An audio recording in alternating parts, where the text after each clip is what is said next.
नमस्कार twinkle kitchen को आपण मानक स्वागत। मु आज आपण मानक पई ब्रेड पकोड़ा बनैबी। आकु आपण इवनिंग स्नैक्स हिसाब रे खाई परिबे। जदि मोर ए रेसिपी आपण मानक भल लागिबो ताला को लाइक करिवे, आपणक संग मानक सहित शेयर करिवे। आ जदि मो चैनल को एपर्यंत सब्सक्राइब करि नांती ताले सब्सक्राइब करबा को जम्मारू भूलिबेनी। चलंतु बनैबा ब्रेड पकोड़ा। ब्रेड पकोड़ा पई मोइटी 4 रु 5 पीस ब्रेड नहीं मुझे व्हाइट ब्रेड नहीं आपण व्हाइट ब्रेड जगह ब्राउन ब्रेड भी नहीं पारे। एटी मु गोटे कप बेसन नहीं आपण ब्रेड अनुसार आपण बेसन नेबे। मुझे गोटे पिंच खाइबा सोडा नहीं आउ हाफ चम्मच जुआणी नहीं। खाइबा सोडा ये ऑप्शनल अच्छी, आपड़ चाहिए न नहीं पारती। जुआणी पकईले टेस्ट बहुत भल आसता है। जुआणी खाइबा हजम करिवारे भी सहायता करिथाए। मुझे गोटे मीडियम साइज पियाज को छोट छोट कर काटिकी नहीं। एटा ऑप्शनल अच्छी, आपण पियाज न पकेले भी चलिबो। एठी मु हाफ चम्मच अदा रसुण पेस्ट नहीं आउ किछि धनिया पत्र को एमती छोट छोट कर काटिकी नहीं। आपण चाहिले गोटे कंचा लंका को भी छोट छोट कर काटिकी नहीं पारिबे। मुझे गोटे बड़ बाउल नहीं से मु बेसन, खाइबा सोडा, जुआणी, अदा रसुण पेस्ट, काटिकी रखिया पियाज और धनिया पत्र को पकई देछि। खाइबा सोडा ये ऑप्शनल अच्छी, आपण चाहिले न पकई भी पारती। एथिरे मु एबे स्वाद अनुसार लूण पकई देबी।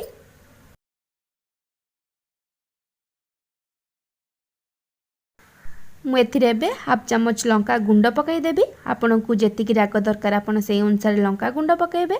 लंका गुंड जगह आपण कंचा लंका को छोट छोट कर काटिकी भी पकई पारिबे।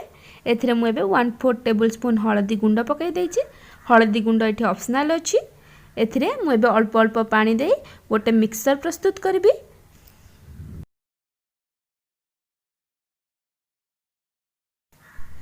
मिक्सर को आम बेसी पानिया कि बेसी बहलिया करबानी। पकुड़ी रो मिक्सर जेमती होता है सेमती बनैबा।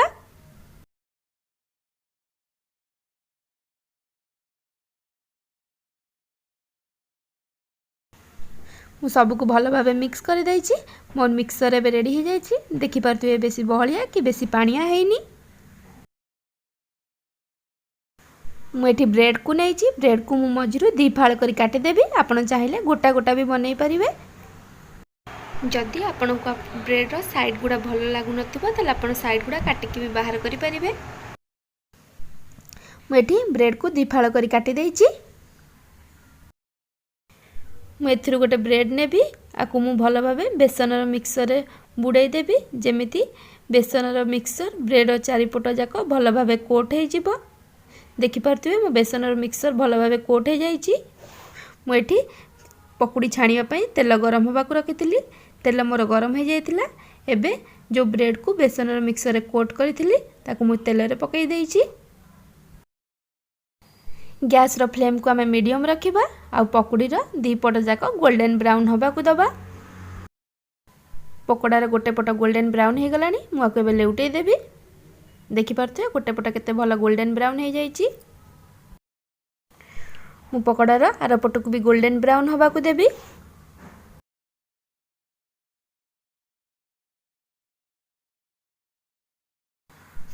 पकोड़ा रो 2 पट जाक गोल्डन ब्राउन हो गलानी। मु आको एबे छाणी देबी। देखि पारथिबा आर पट भी मोर गोल्डन ब्राउन हो जाइछि। मु आको एबे छाणी देबी।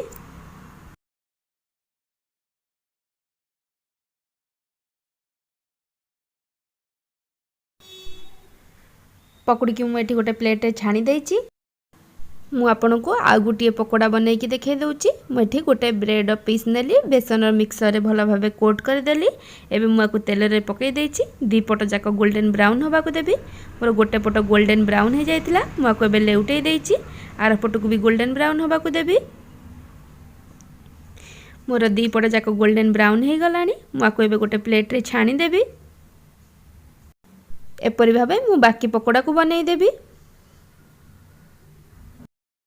मुझे सबू पकोड़ा को बनै देइछि। आपण पकोड़ा को गरम गरम सर्व करेंगे। आपको टमाटो केचप सहित कि ग्रीन चटनी सहित सर्व करेंगे। जदि मोर ए रेसिपी आपण मानकु भल लागि तालाकु लाइक करेंगे, आपण सांग मानक सहित शेयर करेंगे। आउ जदि मो चैनल को एपर्यंत सब्सक्राइब करना ताल सब्सक्राइब करने को जमार भूलिबेनी।